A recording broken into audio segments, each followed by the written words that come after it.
नमस्कार मित्रों, इस समय आप ट्रांसवर्ल्ड रेडियो इंडिया की प्रस्तुति सत्यवचन देख रहे हैं और मैं आप सबका सत्यवचन कार्यक्रम में स्वागत करता हूं। सत्यवचन कार्यक्रम में हम पवित्र शास्त्र बाइबल का व्याख्यात्मक अध्ययन करते हैं, क्योंकि ये परमेश्वर का जीवित वचन है और ये हमें जीवन का मार्ग दिखाता है, पापों से उद्धार का मार्ग बताता है, स्वर्ग का मार्ग दिखाता है, शांति और सामर्थ का जीवन जीना सिखाता है, जीवन का सही अर्थ समझने में हमें मदद करता है कि हम इस जीवन का सही मायने में आनंद उठा सकें। मनुष्य स्वयं की रचना नहीं करता, हम परमेश्वर के द्वारा से जीवन प्राप्त किए हैं, इसलिए वही जीवन का सही संचालन जानता है, वही सत्य है और उसका मार्ग सत्य मार्ग है। जो उसका अनुसरण करते हैं वह उन्हें मार्गदर्शन प्रदान करता है कि उन्हें जीवन में कैसे चलना है कि परमेश्वर को महिमा मिले, क्योंकि परमेश्वर के साथ हमारा संबंध उसको महिमा देना से होता है और जो उसको महिमा देते हैं परमेश्वर उनकी देखभाल करता है और अपनी महिमा के लिए उपयोग भी करता है। इन दिनों हम पौलुस के जीवन को देख रहे हैं कि परमेश्वर के द्वारा शासकों और प्रधानों के बीच कैसे परमेश्वर के भेद को बताने के लिए परमेश्वर उसे उपयोग कर रहा है। परमेश्वर परिस्थितियों के बीच में परमेश्वर के न्याय को प्रकट करने के लिए मार्गदर्शन करते आ रहा है। आइए आज के इस अध्ययन श्रृंखला में आगे बढ़ते हैं और देखते हैं कि कैसे पौलुस को अवसर मिला कि वो सुसमाचार इन सारे शासकों और राजाओं के सामने प्रचार कर सके। आइए हम अपने अध्ययन में आगे बढ़ें। मित्रों, पिछले अध्ययन में हमने देखा कि पौलुस महासभा में फेलिक्स के सामने अपनी गवाही देता है और वह कहता है कि वह सारी व्यवस्थाओं का पालन करने वाला है और भविष्यद्वक्ताओं की पुस्तकों में लिखी हुई बातों पर चलने वाला है, उन सब पर विश्वास करने वाला है। हम देखते हैं कि फेलिक्स यहूदियों की प्रथाओं को जानता था, इसलिए पौलुस ने कहा कि वह अपनी प्रथा के अनुसार यरूशलेम में उपासना करने गया था। उसके कहने का अभिप्राय था, मैं अपने राष्ट्र के साथ एक चित हूं कि मेरी उपासना उनके लिए धर्म विरोध है। पौलुस स्पष्ट करता है कि उसकी उपासना विधि पूर्वजों के संदेशानुसार अर्थात पुराने नियम की है। आज हम अपने अध्ययन में आगे बढ़ते हुए देखेंगे प्रेरितों के काम 24 अध्याय उसके 17 पद में। यहाँ पर इस प्रकार से लिखा हुआ है, बहुत वर्षों के बाद मैं अपने लोगों को दान पहुंचाने और भेंट चढ़ाने आया था। पौलुस यरूशलेम की कलीसिया के लिए दान लेकर आया था, जो उसने अपनी तीसरी प्रचार यात्रा में एकत्र किए थे। मेरे विचार में वह दान एक अच्छी धनराशि थी जो अन्य जाति विश्वासियों ने पौलुस के हाथ से भेजा था। आगे हम पढ़ते हैं प्रेरितों के काम 24 अध्याय उसके 18 और 19 पद में। यहाँ पर इस प्रकार से लिखा हुआ है, उन्होंने मुझे मंदिर में शुद्ध दशा में बिना भीड़ के साथ और बिना दंगा करते हुए भेंट चढ़ाते पाया। हाँ, आसिया के कई यहूदी थे, उनको उचित था कि यदि मेरे विरोध में उनके पास कोई बात हो तो यहाँ तेरे सामने आकर मुझ पर दोष लगाते। ध्यान दीजिए, पौलुस पर दोष लगाने वाले यदि कोई थे तो वे वहां उपस्थित नहीं थे। तिरतुल्लुस उस पर दोष लगाता है कि वह मंदिर के लोगों को विद्रोह के लिए भड़का रहा था, जिन्हें पौलुस ने विद्रोह के लिए भड़काया था। वे गवाही देने क्यों नहीं आए थे? वे तो वहां थे ही नहीं। पौलुस इसी ओर उनका ध्यान आकर्षित करवाना चाहता था। आगे लिखा है प्रेरितों के काम 24 अध्याय उसके 20 पद में, या ये आप ही बताएं कि जब मैं महासभा के सामने खड़ा था तो उन्होंने मुझ में कौन सा अपराध पाया? उन्हें महासभा में मेरे व्यवहार का वर्णन करने दो। क्या उनके विचार में मैंने कोई बुराई की थी? वे इसकी गवाही दें। प्रेरितों के काम 24 अध्याय के 21 पद में आगे हम पढ़ते हैं, इस एक बात को छोड़ जो मैंने उनके बीच में खड़े होकर पुकार कर कही थी, मरे हुओं के जी उठने के विषय में आज मेरा तुम्हारे सामने मुकदमा हो रहा है। वह फेलिक्स से फिर कहता है कि मतभेद का मुख्य विषय पुनरुत्थान था। पुनरुत्थान सुसमाचार का केंद्र है। मसीह हमारे पापों के लिए मरा, दफन किया गया और तीसरे दिन जी उठा। सच तो यह है कि मैं मसीही विश्वास को दो स्तंभों के मध्य एक अर्धचक्र के रूप में देखता हूँ। यह स्तंभ मसीह की मृत्यु है और दूसरा स्तंभ उसका पुनरुत्थान है। एक स्तंभ भी ना हो तो यह अर्ध चक्र गिर जाएगा। प्रेरितों के काम 24 अध्याय उसके 22 पद में हम पढ़ते हैं, लिखा है, फेलिक्स ने जो इस पंथ की बातें ठीक ठीक जानता था, उन्हें यह कहकर टाल दिया, जब पलटन का सरदार लूसियास आएगा तो तुम्हारी बात का निर्णय करूंगा। फेलिक्स इस पंथ के बारे में सुन चुका था। वह जानता था कि मसीह की मृत्यु और उसके पुनरुत्थान की चर्चा हो रही थी। उसे अंतर्बोध हुआ कि पौलुस इसका विशेषज्ञ है और वह उसे इसके विषय में सविस्तार समझा सकता है। अतः उसने यहूदियों को आगे का समय दे दिया, क्योंकि वह इस विषय पर पौलुस से सुनना चाहता था। उसने यहूदियों से कहा कि वह लूसियास के आने के बाद ही इस अभियोग पर विचार करेगा, क्योंकि उसी के द्वारा उसे स्थिति का ज्ञान प्राप्त होगा कि पौलुस के साथ क्या हुआ था। वह परस्पर विरोध गवाहियों से कुछ भी निर्णय लेने योग्य ना था। तिरतुलुस तो दोष लगा रहा था, परंतु पौलुस ने कहा कि मुख्य बात पुनरुत्थान की है, अतः उसे निर्णय स्थगित करना पड़ा। प्रेरितों के काम 24 अध्याय के 23 पद में आगे हम पढ़ते हैं, और सूबेदार को आज्ञा दी कि पौलुस को कुछ छूट में रखकर रखवाली करना और उसके मित्रों में से किसी को भी उसकी सेवा करने से न रोकना। सच तो यह है कि फेलिक्स पौलुस को मुक्त कर सकता था, परंतु वह एक चतुर राजनीतिज्ञ था। उसने पौलुस को बंदी गृह में भी अत्यधिक स्वतंत्रता दी थी। हम देखेंगे कि फेलिक्स पौलुस को वैयक्तिक भेंट के लिए बुलाता है। प्रेरितों के काम 24 अध्याय उसके 24 और 25 पद में हम पढ़ते हैं, यहाँ लिखा हुआ है, कुछ दिनों के बाद फेलिक्स अपनी पत्नी द्रुसिल्ला को, जो यहूदनी थी, साथ लेकर आया और पौलुस को बुलवाकर उस विश्वास के विषय में जो मसीह यीशु पर है उससे सुना। जब वह धर्म और संयम और आने वाले न्याय की चर्चा कर रहा था, तो फेलिक्स ने भयभीत होकर उत्तर दिया, अभी तो जा, अवसर पाकर मैं तुझे फिर बुलाऊंगा। पापी के पास सुसमाचार सुनने के लिए कभी भी अवसर नहीं होगा, चाहे कोई भी क्यों ना हो। फेलिक्स सुसमाचार या पंथ के बारे में जानता था। पंथ अर्थात मसीही विश्वास। मैं चाहता हूं कि मसीह धर्म का नाम फिर से पंथ पड़ जाए, क्योंकि आज मसीह धर्म एक बदनाम नाम है और उसका अर्थ खो चुका है। मैंने एक अच्छे प्रचारक को कहते सुना कि वह एक मसीही राष्ट्र का रहने वाला है। मेरे मित्रों, सच तो यह है कि आज मसीही राष्ट्र भी मसीही नहीं है। विश्वास की कैसी भी कल्पना की जाए, वे मसीही राष्ट्र नहीं हैं। कलीसियाओं में असंख्य सदस्य हैं, परंतु सच्चे मसीही उनमें भी अल्पसंख्यक ही हैं। फेलिक्स ने पौलुस को बुलाया कि वह उसे समाचार के बारे में बताए, जिसके कारण ऐसी परिस्थिति उत्पन्न हुई थी। उसने पौलुस को बुलाकर मसीह यीशु में विश्वास लाने के बारे में सुना। कुछ बाइबल शिक्षक इस अंश को फेलिक्स के समक्ष पौलुस का प्रतिवाद शीर्षक देते हैं। मैं इससे सहमत नहीं हूं।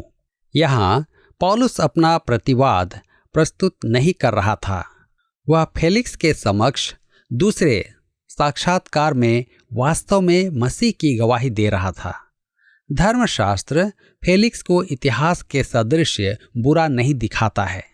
मैं आपको बताना चाहता हूं कि वह कैसा धूर्त था। इस व्यक्ति को समझने के लिए आपको उस समय का अभिलेख देखना होगा। फेलिक्स स्वतंत्र किया हुआ दास था, जिसने निर्दयता और पाशविकता के द्वारा अपनी उन्नति का मार्ग पकड़ा था। वह भोग विलास और कामुकता का दास था। उसके नाम ही का अर्थ विलासता है। उसके बारे में रोमी इतिहासकार टेसिटस ने लिखा, संपूर्ण निर्दयता और विलासता द्वारा उसने राजा के अधिकार का प्रदर्शन किया, परंतु दासत्व की आत्मा में पौलुस ऐसे पुरुष के हाथों में था। उसकी पत्नी द्रुसिता उसके साथ बैठती थी। इतिहास उस पर भी प्रकाश डालता है। वह हेरोदेस अग्रिप्पा प्रथम की पुत्री थी। उसी के पिता ने प्रेरित याकूब का वध किया था। हम प्रेरितों के काम 12 अध्याय उसके 1 और 2 पद में देख चुके हैं। इस स्त्री के ताऊ ने यूहन्ना बपतिस्मा देने वाले का सिर कटवा दिया था। उसके दादा ने प्रभु यीशु को बाल्यकाल में ही मरवाने का यथासंभव प्रयास किया था। ये 2 धूर्त फेलिक्स और द्रुसिता सम्मानित पद पर विराजमान थे। सुसमाचार प्रचार करने वाली कलीसिया में तो वे कभी नहीं आते, न ही वे नगर में पौलुस का प्रचार सुनने जाते। फिर भी इन दोनों को अनुकूल परिस्थितियों में एक महान अवसर दिया गया था। परमेश्वर के अनुग्रह के विश्वविख्यात महान प्रचारक के साथ उनका वैयक्तिक साक्षात्कार हुआ। परमेश्वर ने उनके लिए निजी प्रचार की व्यवस्था की। उनका जो महल था आराधनालय बन गया और उनके आसन विलाप करने वाले का आसन। परमेश्वर के अनुग्रह का यह कैसा आश्चर्यकर्म है कि इन दोनों को अवसर दिया गया। उनके लिए उद्धार का घंटा बजा, परमेश्वर के राज्य का द्वार खुला और उन्हें प्रवेश का अवसर दिया गया। यह भजन 2 पद 10 की पूर्ति थी। इसलिए अब हे राजाओं बुद्धिमान बनो, हे पृथ्वी के न्यायों यह उपदेश ग्रहण करो। ऐसा प्रतीत होता है कि उन्होंने बहुत रुचि से पौलुस की बातें सुनी। मेरे विचार में फेलिक्स मसीह के लिए निर्णय ले लेना चाहता होगा, परंतु उसने ऐसा नहीं किया। वह संभवतः अवसर की प्रतीक्षा में था। मेरे मित्रों, पापी को सुसमाचार सुनने का अनुकूल अवसर कभी नहीं मिलेगा। समय मनुष्य के हाथ में नहीं, परमेश्वर के हाथ में होता है। पौलुस ने उसके साथ धार्मिकता, आत्मसंयम और आने वाले न्याय की तर्क सम्मत चर्चा की। बात की बात में यह एक अति उत्तम उपदेश था। मेरे विचार में धार्मिकता का संदर्भ व्यवस्था की धार्मिकता एक है जिसे मनुष्य प्राप्त नहीं कर सकता। दूसरे शब्दों में धार्मिकता प्रकट करती है कि मनुष्य पापी है और वह वैधानिक धार्मिकता ला ही नहीं सकता जो परमेश्वर को स्वीकार्य हो। पापी में परमेश्वर के समक्ष वैधानिक धार्मिकता होनी चाहिए जिसे वह स्वयं उत्पादित नहीं कर सकता है। अतः मसीह यीशु में यह धार्मिकता परमेश्वर स्वयं देता है। यह धार्मिकता का वस्त्र है जो उन पर आ जाता है जो मसीह यीशु में विश्वास करते हैं। हम रोमियो की पत्री 3 अध्याय उसके 22 पद में पढ़ते हैं, जहां पर पौलुस लिखता है, अर्थात परमेश्वर की वह धार्मिकता जो यीशु मसीह पर विश्वास करने से सब विश्वास करने वालों के लिए है, क्योंकि कुछ भेद नहीं। पौलुस ने उससे व्यवस्था द्वारा धार्मिकता की चर्चा की जिसे वह प्राप्त नहीं कर सकता था।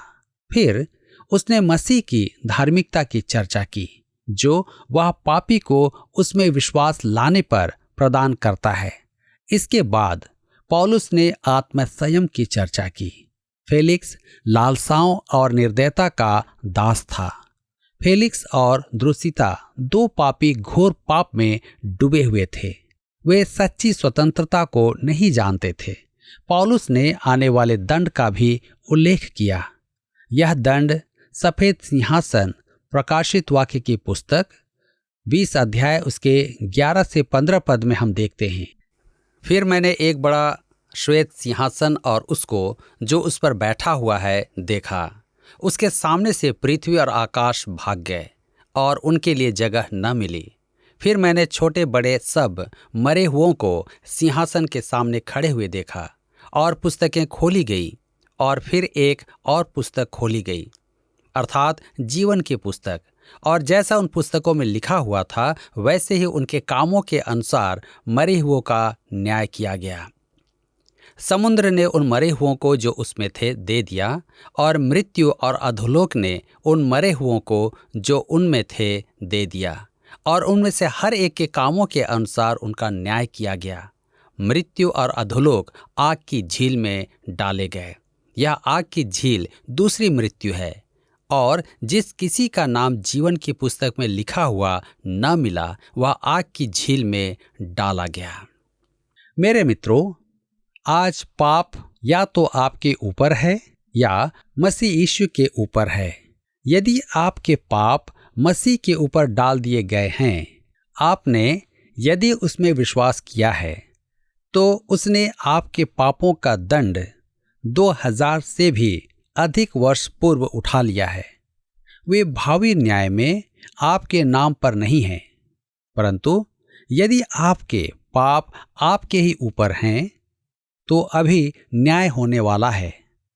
आप आने वाले न्याय के बारे में सुनना नहीं चाहते हैं, न ही फेलिक्स और द्रुसिता सुनना चाहते थे। यदि आपके पाप मसीह पर नहीं डाले गए हैं, अर्थात आपने अपना मुक्तिदाता होने के लिए उस पर विश्वास नहीं किया है, तो आपको दंड मिलेगा। आप इस पुस्तक को अभी बंद कर सकते हैं, परंतु इससे कुछ नहीं बदलेगा। आप इस सत्य से बच नहीं सकते कि आप न्याय के लिए नियत हैं। आपके लिए न्याय निर्धारित किया गया है। इस विषय पर बहुत कम प्रचारक प्रवचन करते हैं। वे जो अब भी बाइबल का प्रचार करते हैं, वे ही हैं जो इसका उल्लेख करते हैं। अनेक प्रचारक इसे सरलता से आगे बढ़ा देते हैं। मुझे एक दिन कॉलेज के एक अध्यापक का पत्र मिला, जिसमें लिखा था, मैंने आपका प्रचार सुना और टीवी बंद करने ही वाला था कि मैंने सुना आप नरक की आग हैं और दंड के प्रचारक हैं।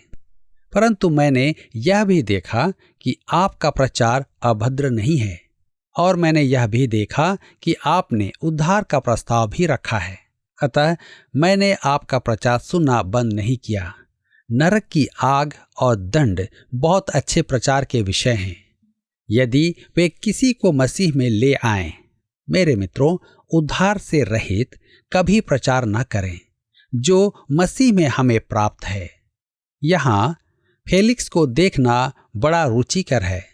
जब पौलुस को फेलिक्स महायाजक हनन्याह धर्मवृद्धों के समक्ष उपस्थित होना पड़ा, और जब महान वक्ता तिरतुल्लुस ने उस पर दोषारोपण किया, तब फेलिक्स समझ गया था कि उनके दोषारोपण में सच्चाई नहीं है। वह पौलुस को मुक्त कर सकता था, परंतु फेलिक्स एक चतुर राजनीतिज्ञ था और वह यहूदियों को अप्रसन्न नहीं करना चाहता था। उसने तो वह नहीं किया जो सही था, परंतु वह किया जो राजनीति में करने योग्य था। बाद में फेलिक्स ने पौलुस के साथ व्यक्तिगत वार्तालाप किया, और स्पष्ट है कि पौलुस ने उसके हृदय को स्पर्श किया, परंतु उसने निर्णय लेने में विलंब किया और समय स्थगित किया। मेरे मित्रों, मानव इतिहास में यह सिद्ध हो चुका है कि 2000 से भी अधिक वर्षों से मनुष्य मसीह के लिए निर्णय को स्थगित करता जाता है और उस स्थान पर आ जाता है जब वह उसके लिए निर्णय लेने योग्य ही नहीं रहता है। यही कारण है कि मसीह के लिए अधिकांश निर्णय युवाओं द्वारा लिए जाते हैं। हमें भी मसीह के निमित्त युवाओं में ही जाना चाहिए।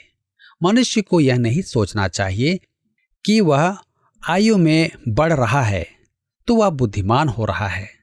सच तो यह है कि बड़ी आयु के मनुष्य सुसमाचार के प्रति कठोर हो जाते हैं।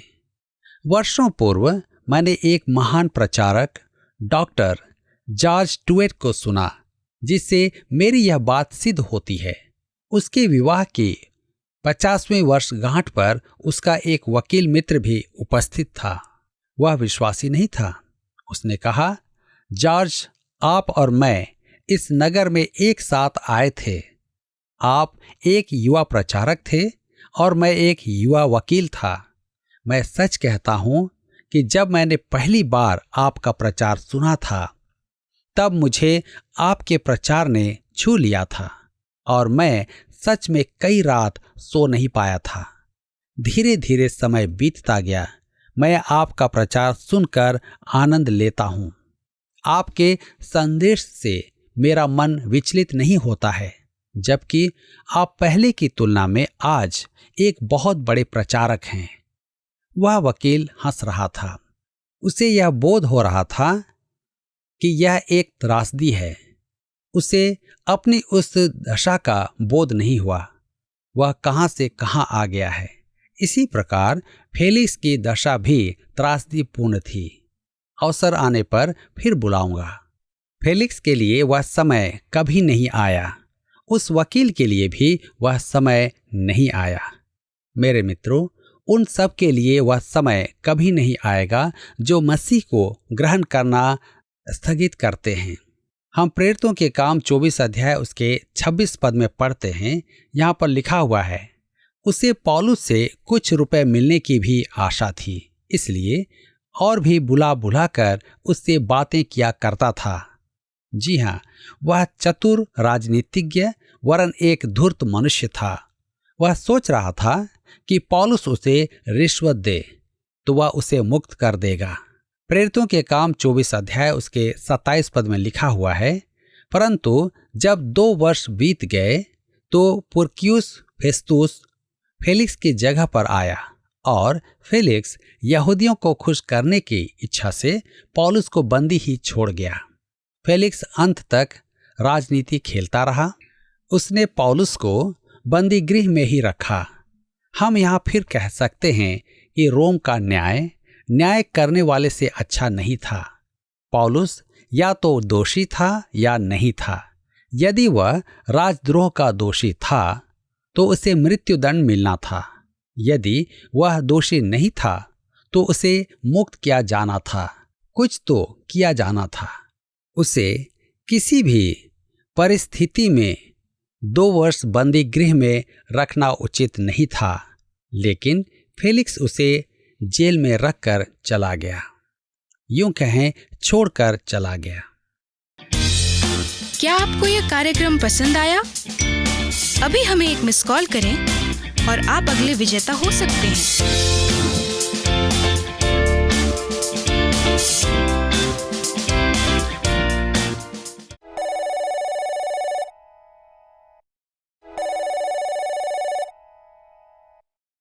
मित्रों, आज हम देख रहे थे कि मसीही विश्वास के 2 खंभे हैं। एक है यीशु की मृत्यु और दूसरा है यीशु का मृतकों में से जी उठना। यीशु का क्रूस पर बलिदान या मृत्यु पाप के बर्बर न्याय को प्रकट करता है। जब न्याय का दिन आएगा तो परमेश्वर एक एक व्यक्ति से उनके लिए या उनके दंड की रीति से न्याय करेगा। यीशु परमेश्वर का अवतरित रूप है जो मनुष्यों के बीच में रहा। यदि परमेश्वर अपने प्रताप में आएगा तो मनुष्य उसके सन्मुख टिक नहीं सकता है, क्योंकि हम पापी हैं और वह पवित्र परमेश्वर है। इसलिए हम सब उसके प्रताप से भस्म हो जाएंगे। लेकिन इस जलजलाहट को यीशु ने अपने ऊपर ले लिया और पुनरुत्थान के द्वारा मृत्यु पर जय पाया। इसलिए जो इस पर या उस पर विश्वास करते हैं उनका पाप का दंड यीशु ने क्रूस पर चुका दिया है। बिना पाप क्षमा के कोई सर्वशक्तिमान परमेश्वर की उपस्थिति में नहीं पहुंच सकता। इस न्याय के बारे में पौलुस फेलिक्स को अवगत करा रहा था, लेकिन वह इस प्रकार की बातों को नहीं सुनना चाहता था। इसलिए वह उसकी बातों को बाद में सुनने के लिए टाल देता है। यह हमारे जीवन की सच्चाई है। हम परमेश्वर के सत्य मार्ग को जानने के लिए कई बार टाल मटोल करते हैं और टाल देते हैं। हम जीवन में बहुत सी बातों को टाल सकते हैं मित्रों, लेकिन हम परमेश्वर के न्याय को नहीं टाल सकते। हम सिर्फ एक ही उपाय से उसे टाल सकते हैं, वो है यीशु की धार्मिकता को स्वीकार करने के द्वारा, जो उस पर विश्वास करने के द्वारा हमें प्राप्त होती है। यही बाइबल का संदेश है। हम इसे आपको, इस संसार को क्यों ना बताएं? इसका कोई कारण नहीं है कि हम इसे ना बताएं। यदि आपने इस उद्धार को प्राप्त किया है तो अपने सगे संबंधियों को अवश्य बताएं। यदि नहीं तो अपने पापों की क्षमा यीशु से पाएं और न्याय से बचें। परमेश्वर आपके पापों को क्षमा करने के लिए तैयार है। क्या आज आप पापों की क्षमा प्राप्त करना चाहते हैं? आइए हम एक साथ प्रार्थना करें। हमारे स्वर्गीय पिता, इस संदेश के द्वारा हमने इस बात को आज सुना और जाना कि कई बार हम उद्धार के संदेश को जो हमारे पास पहुंचता है हम टाल देते हैं, जैसे उस महान राजा फेलिक्स ने किया और उसने उस संदेश को सुनने से टाल दिया। पिता परमेश्वर, जब ये संदेश लोगों के जीवन तक पहुँचे, ये वचन उनके कानों तक पहुँचे, अनुग्रह करें पिता कि लोग इसे सुनने से टाले नहीं परंतु सुनकर इसे ग्रहण करें और अपने पापों की क्षमा, अपने आत्मा के लिए शांति को प्राप्त करें। पिता, हमारी प्रार्थना है कि आपका वचन जो सामर्थी है उसे सामर्थी रूप से लोगों के जीवन तक पहुंचने में आप सहायता करें और होने दे पिता कि ये एक एक वचन, एक एक शब्द लोगों के जीवन को बदलने का कार्य करे। हमारे दर्शकों के लिए प्रार्थना करते जो आज इस वचन को सुन रहे हैं, जिनके मनों में आपने काम किया है, जिन्होंने पहली बार इस वचन को सुना है, अनुग्रह करें पिता कि वे इस वचन को टाले नहीं परंतु सुनकर विश्वास करें और प्रभु यीशु मसीह के पास आए और पापों की क्षमा प्राप्त करें। प्रभु यीशु मसीह के नाम से इस विनती को मांगते हैं, आमीन। दोस्तों, आज के अध्ययन के द्वारा आपने निश्चित आशीषों को प्राप्त किया होगा और उस भेद को जाना होगा जो हमारे लिए आवश्यक है। आप अपने मित्रों के साथ इस भेद को बांटें। परमेश्वर आप सबों को आशीष दे। यदि आपको आज का कार्यक्रम अच्छा लगा तो एक मिस कॉल हमें करें। अगले प्रसारण में नए अध्याय के साथ आपसे फिर मुलाकात होगी। तब तक परमेश्वर के उस गुण को प्रकट करते हुए आप बने रहें। धन्यवाद।